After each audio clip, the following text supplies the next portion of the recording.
এটা রাস্তার এইখান থেকে পরিষ্কার করা চালু করেছি। পরিষ্কার এরকম পরিষ্কার হচ্ছে। এই গাছগুলো রেখে দিতে বললো, তুলসী গাছ কাটতে মানা করেছে, ওর জন্য কাটিনি। আর আপনার হচ্ছে পেঁপে গাছ আছে একটা, এই পেঁপে গাছ লাইনে পর্যন্ত পরিষ্কার করা হয়ে গেছে। এই দিকটা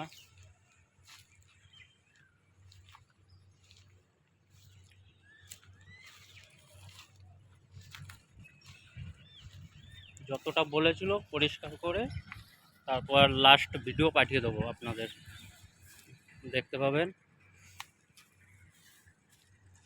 এইখান থেকে ওই পর্যন্ত, ওই দেয়াল পাঁচিল পর্যন্ত পুরো পরিষ্কার হয়ে গেছে, শুধু এই কোনাটা বাকি আছে। আর আমার কাছে তো কাঁচি নেই, এটা এখানে জল আছে, কোদালে কাটতে অসুবিধা, দা আছে দাতে অসুবিধা হচ্ছে। পুরো জল, এখানে কোদাল কাঁচি হলে কাটা যেত। হ্যাঁ, দেখছেন এতটা জল, এর মধ্যে কোদাল চালানো অসুবিধা।